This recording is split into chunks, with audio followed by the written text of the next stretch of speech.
दोस्तों एक ऐसी लड़की जिसके सुनने की शक्ति बहुत कमजोर है और वो बेचारी आकर फंस जाती है एक ऐसी जगह पे जहाँ पे एक डेमोनिक आत्मा बहुत क्रीपी आवाजों का इस्तेमाल कर कर लोगों को हॉन्ट करती है। ये कहानी होने वाली है हमारी लेटेस्ट कोरियन हॉरर मूवी की जिसका नाम है नॉइज, जिसकी कहानी आपको हिला कर रख देगी।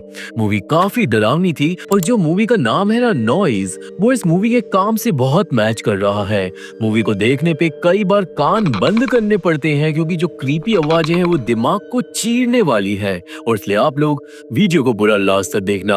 अब इस वीडियो को लाइक करो, इसे अपने दोस्तों के साथ शेयर करो और चैनल को सब्सक्राइब करो। वीडियो का लाइक टारगेट हम लोग रख देते हैं 1000 लाइक्स। सिर्फ 1000 ही लाइक है, हम लोग इसे पार आराम से कर सकते हैं, तो लाइक पहले जरूर कर दो। मेरे इंस्टाग्राम से तुरंत के तुरंत कनेक्ट हो जाओ जहाँ पे मैं सब लोगों का रिप्लाई जरूर करता हूँ। और हम बिना देर करते हुए चलते हैं सीधा नॉइज मूवी की एक डरावनी डिमोनिक कहानी की तरफ। तो ये कहानी शुरू होती है जूही नाम की एक लड़की को दिखाते हुए जो परेशान होकर अपने अपार्टमेंट को साउंड प्रूफ कर रही थी। असल में जूही को अजीब सी आवाजों ने परेशान कर दिया था। जूही ये सब कैमरे में भी रिकॉर्ड कर रही थी और साउंड प्रूफ करने के बाद भी जूही को एक बहुत अजीब दिमाग खराब कर देने वाली आवाज आती है खिड़की के बाहर से। देन फोन बजने लगता है, टीवी अपने आप चल जाता है और लाइट्स फ्लिकर करने लगती है। हम लोग विंडो में एक क्रीपी आत्मा को भी देख पाते हैं जो इन दी एंड जूही पे हमला कर देती है। अब यहाँ से सीन कुछ टाइम आगे जाता है और हम मिलते हैं जू यंग को, जिसको सुनाई नहीं देता। जू यंग को हियरिंग एड्स लगाने पड़ते हैं और दोस्तों जू यंग थी जूही की बड़ी बहन। उस दिन जू यंग को फोन आता है एक डिटेक्टिव का। डिटेक्टिव बताता है कि जूही 4 दिन से काम पे नहीं गई थी और जूही के बॉस ने पुलिस में कंप्लेंट कर दी। डिटेक्टिव अब चाहता है कि जू यंग जाए जूही के घर पे और पता लगा कि वो कहाँ पे है और जल्दी से जल्दी डिटेक्टिव को बताए उसके वेयर अबाउट्स के बारे में। काम के बाद जू यंग पहुंच जाती है अब जूही के घर और अपार्टमेंट के दरवाजे पे जू यंग को मिलता है चिपका हुआ एक नोट, जिसपे किसी नेबर ने ये लिखा था कि प्लीज शोर मत मचाओ, मैं जी नहीं पा रहा। और ये बात अजीब थी क्योंकि दोस्तों हम लोग जानते हैं कि जूही तो गायब हो गई है। अपार्टमेंट के अंदर जू यंग चौंक जाती है क्योंकि पूरा घर बिखरा हुआ पड़ा था और जूही अपना फोन भी नहीं उठा रही थी। अब क्योंकि पूरा घर साउंड प्रूफ हो रखा था तो जू यंग को याद आती है एक पुरानी बात। असल में जू यंग और जूही साथ में ही कुछ टाइम पहले इस अपार्टमेंट में शिफ्ट हुए थे, पर कुछ ही दिनों बाद जूही थोड़ी अजीब बिहेव करने लगी। उसे लगता था कि ऊपर के फ्लोर पे कोई शोर मचा रहा है, पर जू यंग को कुछ भी सुनाई नहीं देता था। इस बात पे जू यंग अपनी बहन पे गुस्सा भी करती थी। एंड देन कुछ टाइम बाद जू यंग की एक नई जॉब लग गई नई कंपनी में और उस कंपनी ने जू यंग को रहने की फैसिलिटी भी दी और इसलिए जू यंग ने अपनी बहन को छोड़कर घर चेंज कर दिया। एनीवे अब प्रेजेंट में जू यंग जाती है जूही के ऑफिस और वो उसके मैनेजर से बात करती है। मैनेजर बताता है कि जूही कुछ दिनों से बहुत अजीब बिहेव कर रही थी और वो जब भी मैनेजर को फोन करती थी तो वो ये जरूर पूछती थी कि क्या मैनेजर को कुछ अजीब आवाजें फोन के अंदर से आ रही है या नहीं, पर मैनेजर को कुछ भी सुनाई नहीं देता था। अब दोस्तों यहीं पे की हुन नाम का एक लड़का देख लेता है कि जू यंग अपनी बहन को ढूंढ रही है। देन एनीवे उस रात को जू यंग को जूही के अपार्टमेंट के अंदर ही उसका फोन मिल जाता है जो स्विच ऑफ पड़ा था और चार्जर ढूंढते वक्त जू यंग को मिलता है एक डिमोनिक निशान जमीन पे बना हुआ, जिससे वो डर जाती है और इस निशान को देखते ही जू यंग को सुनाई देने लगती है धम धम की आवाज जो दीवारों के अंदर से आ रही थी। इसके बाद गेट पे आता है एक अजीब सा क्रीपी आदमी और वो जू यंग को बड़े काम तरीके से बोलता है प्लीज शोर मत मचाया करो। जू यंग बताती है कि अपार्टमेंट में रहता कोई भी नहीं है तो इस वक्त कोई शोर नहीं मचा रहा, और फिर वो आदमी बोलता है कि प्लीज शोर मचाना बंद कर दो वरना मैं तुम्हारा मुंह चीर डालूंगा। जिसके बाद वो वहां से चले जाता है और जू यंग को हॉलवे में एक अजीब सी शैडो भी दिखाई देती है। जू यंग ऑब्वियसली इस एक्सपीरियंस से काफी ज्यादा डर गई थी। इसके बाद जू यंग जूही का फोन खोलने का ट्राई करती है पर उसे पासवर्ड नहीं पता था।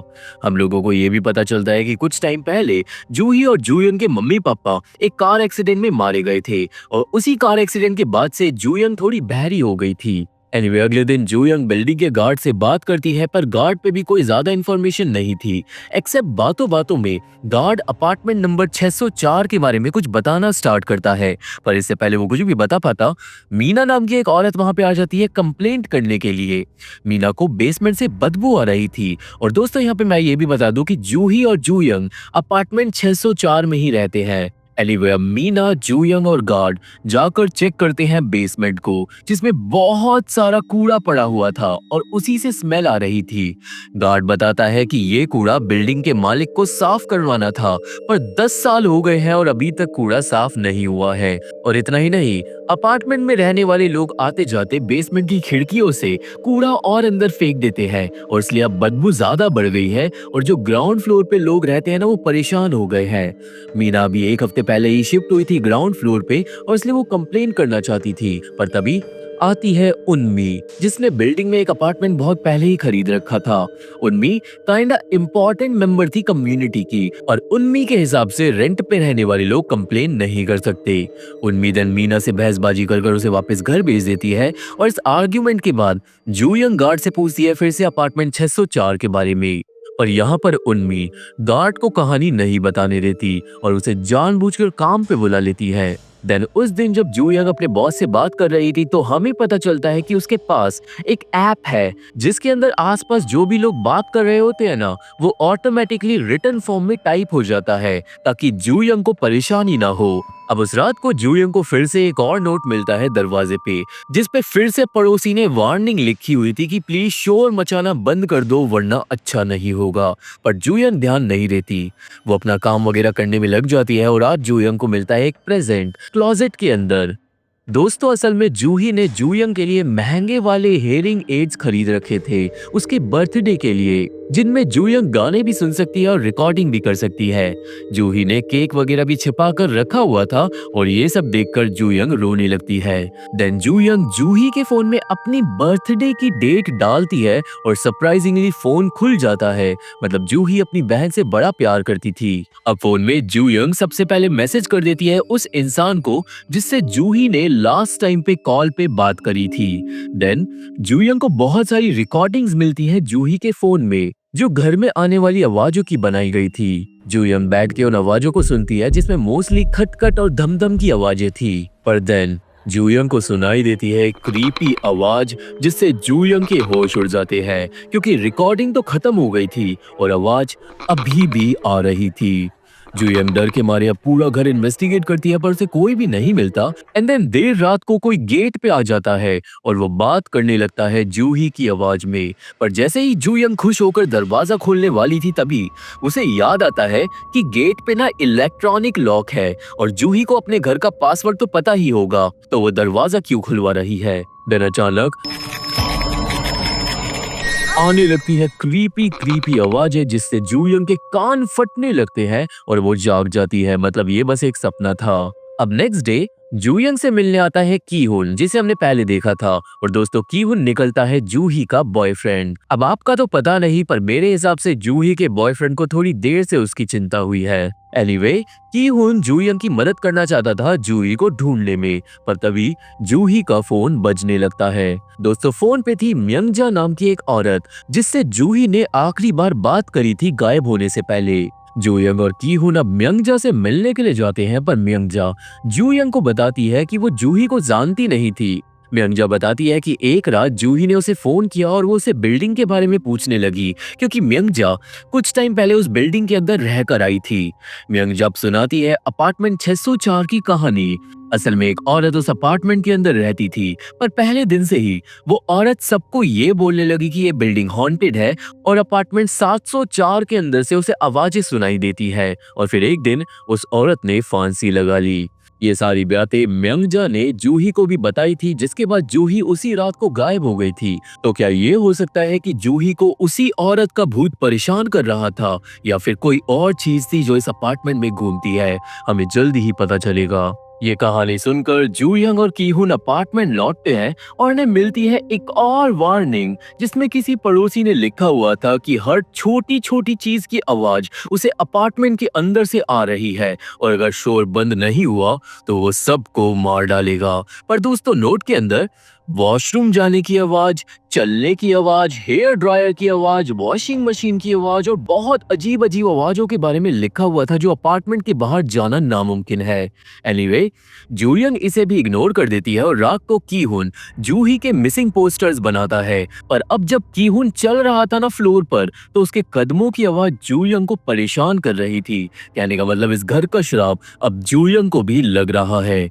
जूयंग अब डिटेक्टिव से बात करती है और उसे बताती है कि जूही के फोन में कुछ खास नहीं था, पर कोई पड़ोसी थ्रेटनिंग नोट्स गेट पर बार बार लगा कर जा रहा है। जूयंग को शक था कि ये आदमी वही वाला आदमी है जिसने उसे मारने की धमकी दी थी, और वो आदमी रहता है 504 अपार्टमेंट में नीचे ही। और शायद उसी आदमी ने जूही के साथ कुछ किया है, क्योंकि पुलिस को जूही से रिलेटेड ऐसा कोई सबूत नहीं मिला जिससे ये साबित हो कि जूही बिल्डिंग छोड़कर बाहर गई है। कहने का मतलब जूही मोस्ट लाइकली इसी बिल्डिंग के अंदर है। डिटेक्टिव जूयंग को दिलासा देता है कि वो लोग जूही को कैसे भी ढूंढ लेंगे। जिसके बाद देर रात में फिर से आ जाता है वो क्रीपी आदमी गेट पर। कि उन आदमी से बात करता है और वो आदमी वार्निंग देता है कि मैं आखिरी बार बोल रहा हूँ, रात में शोर मत मचाया करो वरना मैं सबको मार डालूंगा। जिसके बाद वो आदमी चुपचाप चले जाता है। इतना ही नहीं दोस्तों, ये आदमी अपने साथ इस बार चाकू भी लाया था और अपने घर में घुसने से पहले ये चाकू से पासवर्ड डालता है। मतलब ये आदमी पूरी तरीके से श्रापित था। दूसरी तरफ कीहुन भी समझने लगा था कि इस बिल्डिंग के लोग मामूली नहीं है और वो जूयंग को वार्निंग देता है सावधान रहने के लिए घर जाने से पहले। अब उस रात को जूयंग के साथ होती है हॉन्टिंग। सडनली घर पे वापस आ जाती है जूही, जिसे देखकर जूयंग बहुत ज्यादा खुशी के मारे पागल हो जाती है। पर जूही अपनी बहन से सीधे मुंह बात नहीं करती और चली जाती है अपने कमरे में। जूयंग जूही के पीछे जाती है पर अब जूही हो जाती है गायब। जिसके बाद जूयंग को मिलती है जूही की लाश छत से लटकी हुई। ऑब्वियसली जूयंग अपनी बहन को पकड़कर रोने लगती है और तभी वो जाग जाती है। मतलब ये बस एक सपना था। हालांकि देर रात हो रही थी और थोड़ी देर में ही जूयंग के फोन में वो जो ट्रांसलेशन वाला ऐप था ना, वो अपने आप चल जाता है और उसके अंदर अजीब अजीब बातें कैद होने लगती है, जबकि जूयंग के आसपास कोई भी नहीं था। अब अचानक जूयंग को दिखाई देती है एक डेमोनिक शैडो बालकनी पे, जिससे उसके होश उड़ जाते हैं। सेम टाइम पे वो पागल पड़ोसी चाकू लेकर बाहर आ जाता है जूयंग को मारने के लिए और जूयंग को कुछ भी समझ नहीं आ रहा था कि वो क्या करे। डर के मारे वो उठा लेती है चाकू, पर जल्दी ही वो शैडो और वो आदमी दोनों ही गायब हो जाते हैं। यहाँ से हम लोग फॉलो करते हैं उस आदमी को जो वापस अपने अपार्टमेंट में जा रहा था, पर जल्दी ही उसे क्रीपी एंटिटी आकर बुरी तरीके से डरा देती है। आदमी भागता है अपनी जान बचाकर, पर वो एंटिटी हर जगह थी और इन दी एंड वो आदमी ऊंचाई से नीचे गिरकर बुरी तरीके से मारा जाता है। नेक्स्ट डे जूयंग को उस आदमी की मौत के बारे में पता चलता है और उसके होश उड़ जाते हैं। इस केस को भी वही डिटेक्टिव देख रहा था जो जूही के केस को देख रहा था, जिससे जूयंग बात करती है। जूयंग बताती है कि ये आदमी 504 में रहता था और यही आदमी उसे मारने की धमकियां भी दे रहा था। पर दोस्तों, डिटेक्टिव्स को 504 अपार्टमेंट में जूही का कोई भी सबूत नहीं मिलता। मतलब जूयंग का जो शक था ना, वो गलत था। एनीवे तभी उन्मी आ जाती है औरतों की गैंग को लेकर और वो जूयंग को मना करती है अपार्टमेंट में हल्ला मचाने के लिए। उन्मी बोलती है कि जूयंग को गड़े मुर्दे नहीं उठाने चाहिए वरना वो उसे छोड़ेगी नहीं, जिससे ये साफ हो जाता है कि शायद उन्मी कुछ बड़ा छुपा रही है। ये बात जूयंग भी समझ गई थी और इसलिए जूयंग मिलने जाती है एलिस से, जो 804 अपार्टमेंट में रहती है। और एलिस ना काफी फ्रेंडली बन गई थी जूयंग के साथ पिछले कुछ दिनों में। एलिस जूयंग से कई बार मिल चुकी है इस मूवी में, पर मैंने आपको ये बात नहीं बताई क्योंकि हमेशा एलिस बस जूयंग से नॉर्मली बात करती थी। जूयंग एलिस से पूछती है अब उन्मी के बारे में और एलिस के हिसाब से उन्मी इस बिल्डिंग की कम्युनिटी की प्रेसिडेंट है। पर आज एलिस जूयंग को बताती है एक बड़ी बात। दोस्तों, आपको याद होगा कि म्यंगजा ने बताया था कि एक औरत ने खुदकुशी कर ली थी अपार्टमेंट 604 में, पर उससे भी पहले पास्ट में एक और बड़ी चीज हुई थी जिसकी कहानी अब एलिस बताएगी। असल में कुछ सालों पहले मुनजंग नाम की एक औरत रहती थी अपार्टमेंट 704 में, एलिस के नीचे वाले घर में, और मुनजंग उन्मी की काफी क्लोज फ्रेंड थी। हुआ ये था कि जल्दी ही मुनजंग एलिस के घर पे आकर शिकायत करने लगी थी कि एलिस बहुत ज्यादा शोर मचाती है, बिल्कुल वैसे जैसे 504 में रहने वाला आदमी जूयंग को शिकायत कर रहा था। एनीवे एक दिन मुनजंग शोर से इतनी पागल हो गई कि वो चिल्ला चिल्ला कर छत पीटने लगी कि तभी घर में घुस गया था एलेक्स नाम का एक आदमी जो उस टाइम पे 604 अपार्टमेंट में रहता था। एलेक्स ने गुस्से में मुनजंग को एक हथौड़े से बुरी तरीके से मार डाला था, क्योंकि दोस्तों एलेक्स को भी मुनजंग के घर से शोर आ रहा था, बिल्कुल उसी तरीके से जैसे मुनजंग को एलिस के घर से आता था। एनीवे एलेक्स मुनजंग को मारकर चले गया था, पर मुनजंग जिंदा बच गई थी। मुनजंग दीवार पीट रही थी और अपने दांतों को कसकसा रही थी जब तक वो मर नहीं गई। और अब एलिस के हिसाब से बिल्डिंग में कई लोगों को मुनजंग की मरते दम वाली आवाजें सुनाई देती है। एलिस ये भी बताती है कि मर्डर कर एलेक्स गायब हो गया था और आज तक एलेक्स नहीं मिला। तो दोस्तों आप लोगों को यहाँ पे एक पैटर्न दिख गया होगा। बेसिकली जितने भी मर्डर्स हो रहे हैं वो 504, 604, 704 और 804 से रिलेटेड है। कहने का मतलब ये पूरी की पूरी अपार्टमेंट रो श्रापित है। एलिस ये भी बताती है कि जितने भी मर्डर्स हुए हैं इस बिल्डिंग में उनकी न्यूज उन्मी ने दबा दी है, क्योंकि दोस्तों जल्द ही गवर्नमेंट्स के लोग आने वाले थे और वो लोग डिसाइड करेंगे कि इस पुरानी बिल्डिंग को रेनोवेट करवाना है या फिर नहीं। और ऑब्वियसली उन्मी एज अ प्रेसिडेंट होने के नाते चाहती थी कि उसकी बिल्डिंग रेनोवेट हो जाए। जूयंग ये कहानी सुनने के बाद एलिस से पूछती है कि 704 अपार्टमेंट में अब कौन रहता है, क्योंकि हर रात उसे आवाजें आती थी ऊपर से। पर एलिस के हिसाब से 704 फ्लैट अब बहुत टाइम से खाली है, जिससे जूयंग चौंक जाती है। ये सब सुनकर वो वापस जाती है घर पर और आज उसे गेट पर खुरचा हुआ मिलता है एक और वार्निंग साइन, जिसमें सेम बात लिखी थी कि शोर मत मचाओ। और ये पढ़कर जूयंग समझ जाती है कि जितने भी नोट उसे मिले हैं ना अब तक, वो 504 वाले आदमी ने नहीं चिपकाए थे। इस बिल्डिंग में कोई और भी है जो डेंजरस हो सकता है। अब ये नया इंसान कौन है? जूयंग को शक जाता है सीधा एलेक्स पे, जिसने मुनजंग को सालों पहले मार दिया था। क्योंकि एलेक्स गायब हो गया था तो शायद एलेक्स ही बिल्डिंग में लोगों को छुप छिप कर मार रहा है और उसी ने जूही को किडनैप किया है। देन अगले दिन जूयंग बहुत परेशान थी जब वो देखती है उन्मी को, जो स्पीच दे रही थी गवर्नमेंट के लोगों के सामने।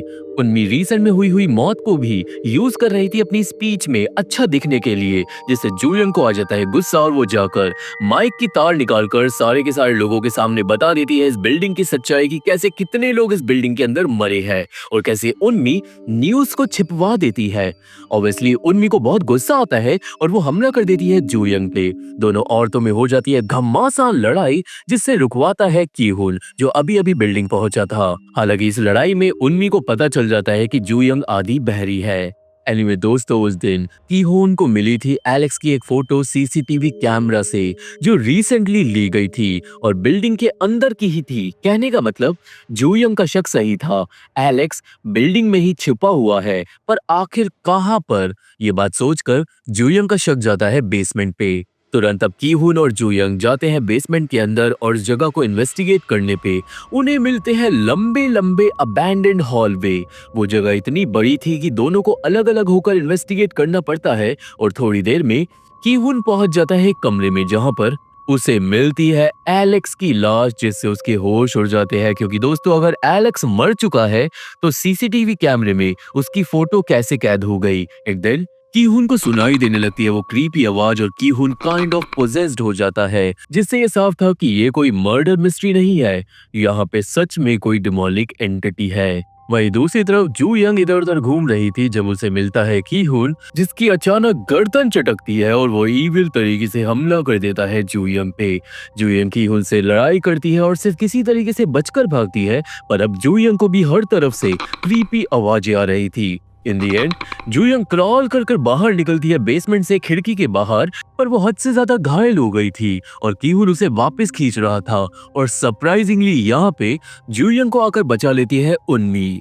थोड़ी देर बाद उन्मी के ऑफिस में जूयंग को होश आता है और असल में दोस्तों उन्मी को जूयंग के लिए बुरा फील हुआ था जब उसे पता चला था कि वो बहरी है, क्योंकि उसका बेटा भी बहरा था। एनीवे उन्मी बोलती है कि उसने पुलिस को बुला लिया है और वो लोग बेसमेंट को इन्वेस्टिगेट कर रहे हैं। जूयंग अब यहाँ पे अपनी लड़ाई वगैरह भूल जाती है और उन्मी को थैंक यू बोलती है। एंड देन बातों बातों में जूयंग पूछती है कि क्या पूरी बिल्डिंग में सिर्फ 2 ही बच्चे हैं, एक उन्मी का बेटा और एक 804 में एलिस की छोटी बेटी। और ये क्वेश्चन सुनकर उन्मी बताती है कि एलिस की कोई बेटी नहीं है, उसकी बेटी थी जो सालों पहले एक कार एक्सीडेंट में मारी गई थी, जिससे जूयंग के होश उड़ जाते हैं, क्योंकि दोस्तों उसने एलिस के साथ उसकी बेटी को 100% देखा था। देन जूयंग के पास आता है उन्मी का बेटा कांग और वो जूयंग की हेयरिंग एड्स को निकाल लेता है। कांग बताता है कि वो जानबूझकर अपने हेयरिंग एड्स नहीं पहनता क्योंकि बिल्डिंग के अंदर एक श्रापित आवाज है और वो आवाज जिसे भी सुनाई देती है वो इंसान मारा जाता है। अब तभी बाहर से शोर आने लगता है और जूयंग भागकर देखती है कि क्या हुआ। पुलिस की भीड़ लग चुकी थी और दोस्तों पुलिस को मिली थी की हुन की लाश जिसे श्राप ने मार डाला था और उसे देखकर जूयंग की रूह कांप जाती है। वो समझ जाती है कि शायद उसकी बहन का बचना बहुत ज्यादा मुश्किल है और इतना ही नहीं, डिटेक्टिव्स भी अब इस केस में ज्यादा कुछ नहीं कर रहे थे और इसलिए अब जूयंग सब शांत होने के बाद रात को वापस घुस जाती है बेसमेंट में अपनी बहन को ढूंढने के लिए। वो चलते चलते बहुत गहराई में चली जाती है और फाइनली जूयंग को मिलता है अपनी बहन का कैमरा। वो तुरंत कैमरा ऑन कर अंदर एक वीडियो देखती है और वीडियो में उसे दिखाई देती है जूही जो जा रही थी 804 अपार्टमेंट के अंदर जहां पर हर जगह रिचुअल वाला सामान पड़ा हुआ था और एक कमरे में एलिस अपनी बेटी से बात कर रही थी जबकि वहां पर उसकी बेटी थी नहीं। एलिस अपनी बेटी को बता रही थी कि कैसे उसने लोगों को अपार्टमेंट में मार डाला है और ये सुनकर जूही भागती है अपनी जान बचाकर पर इन दी एंड जूही को पकड़ लेती है इविल एलिस और फाइनली मूवी का सच यहाँ पर सामने आता है। तो दोस्तों बेसिकली मेरी थ्योरी के हिसाब से 804 वाली एलिस करती है टोला टोटका। उसकी बेटी कुछ सालों पहले मारी गई थी और उसने अपनी बेटी की आत्मा को काले जादू कर वापस बुलवा लिया। हुआ ये कि उसकी बेटी की आत्मा बिल्डिंग की दीवारों के अंदर रहने लगी। देन एलिस की बेटी शोर मचाती थी दीवारों के अंदर और शोर सुनाई देता था 504, 604 और 704 वाले अपार्टमेंट के लोगों को। देन इन तीन घर के लोग एक दूसरे को ब्लेम करने लगे शोर के लिए और एलिस इन दी एंड उन लोगों को अपने काले जादू से मरवा देती थी ताकि उन लोगों का मुंह बंद रहे। हर बार जब भी बिल्डिंग के अंदर कोई इंसान मारा जाता था तो बिल्डिंग श्रापित हो जाती थी और धीरे धीरे उस श्राप की शक्ति बहुत ज्यादा हो गई। इतना ही नहीं, जिन लोगों को एलिस श्राप से नहीं मार पाती थी उन्हें वो बंद कर देती थी बेसमेंट में जहाँ पे वो लोग भूख प्यास से मर जाते थे और इसलिए ही बेसमेंट में की हुन को मिली थी एलेक्स की लाश क्योंकि उसे वहाँ पर बंद कर दिया था एलिस ने। और अब सेम तरीके से जूयंग को फाइनली मिल जाती है अपनी बहन बेसमेंट में जिसकी हालत बहुत ज्यादा बुरी थी। अपनी बहन को जाकर तुरंत जूयंग बचाती है, गले लगाती है और इमीडिएटली उसके साथ भागती है एग्जिट की तरफ पर ऑब्वियसली उनका रास्ता आकर रोक लेती है डेमोनिक एलिस जो तुरंत दोनों पे हमला कर देती है हथौड़े से। जूयंग भागकर अपनी बहन को छिपा देती है और अब वो सामना करती है एलिस का। जूयंग एलिस को बताती है कि उसकी बेटी मर चुकी है और उसे ये सब डेमोनिक काम नहीं करने चाहिए पर एलिस हंसने लगती है और जूयंग पे हमला कर देती है। दोनों में खूब लड़ाई होती है और एंड में जूयंग को दबोच लेती है एलिस। अब एलिस जूयंग को जो बोलती है उससे हमें ये समझ आता है कि अपनी बेटी की मौत का इल्जाम एलिस खुद को दे रही थी पर साथ ही साथ उसमें गुस्सा भी भर गया था क्योंकि बिल्डिंग के लोग ऐसे एक्ट करते थे जैसे उसकी बेटी मरी ही नहीं है और इसलिए एलिस का गुस्सा बढ़ता गया था और इन दी एंड उसने बहुत सारे लोगों को मार डाला इंक्लूडिंग जूयंग की बहन जूही को भी। जूयंग एलिस को बोलती है कि उसे ऐसे श्रापित काम नहीं करने चाहिए और वो उसे ये भी बताती है कि अभी उसकी बहन जिंदा है जिसके बाद छत पे क्रॉल करते हुए आती है मुंजंग की डिमोनिक आत्मा जो कूद जाती है एलिस के ऊपर। तुरंत जूयंग भागती है अपनी जान बचाकर इन दी एंड मुंजंग की आत्मा एलिस को बुरी तरीके से मारने लगती है, अपना बदला लेने लगती है। जूयंग भी एलिस की मदद नहीं करती और वो उसे उसी डिमोनिक आत्मा के साथ एक कमरे में बंद कर देती है। जूयंग जाकर फाइनली अपनी बहन के साथ रियूनाइट होती है और अब सब कुछ हो गया था ठीक। और दोस्तों मरते मरते भी एलिस बिल्कुल वैसे ही दीवार को पीट रही थी जैसे मुंजंग ने दीवार को पीटा था और ये था उसका कर्मा। एनीवे अब कुछ टाइम बाद 704 अपार्टमेंट में एक नई लड़की रहने आती है। वो लड़की जूयंग को देने आती है थोड़े गिफ्ट वगैरह एज इन फ्रेंडशिप करने के लिए। दोनों बहनें नई लड़की को देखकर स्माइल करती है पर नई लड़की हो जाती है कंफ्यूज क्योंकि उसे बस जूयंग दिखाई दे रही थी जूही नहीं। और दोस्तों इसका मतलब एलिस ने सच में जूही को मार डाला था और अब जूयंग अपनी बहन की आत्मा के साथ रह रही है और उसे ये बात पता ही नहीं है और ये मूवी यहीं पे खत्म हो जाती है। तो ये थी एक्सप्लेनेशन नॉइज मूवी की। मुझे आशा है कि आप सभी को ये वीडियो अच्छी लगी हो। वीडियो अच्छी लगी है तो वीडियो को लाइक करो, चैनल को सब्सक्राइब करो और वीडियो को अपने दोस्तों के साथ शेयर करो। मेरे को टेलीग्राम पे ज्वाइन कर लो जहाँ पे आप लोग इस मूवी के वेयर अबाउट्स को जान पाओगे। इंस्टाग्राम पे जाकर मेरे से कनेक्ट हो जाओ जहाँ पे मैं आप लोगों से पर्सनली बात करता हूँ। मेरे थर्ड चैनल को भी जाकर सब्सक्राइब कर लो, जहाँ पर हम लोग मिस्ट्रीज के बारे में बात करते हैं। अब ऐसा करते हैं, इस वीडियो के नीचे अगर आप लोग अभी भी सुन रहे हो वीडियो को यहाँ तक और आप लोग कमेंट करते हो एक लंबी सी कहानी जो आपने लिखी है, हॉरर होनी चाहिए वो कहानी, और अगर वो कहानी मेरे को अच्छी लगती है तो अपनी नेक्स्ट वीडियो में मैं उस कहानी को नरेट करूंगा। और मैं आप लोगों से मिलता हूं अपनी अगली वीडियो में, तब तक के लिए थैंक यू, बाय बाय।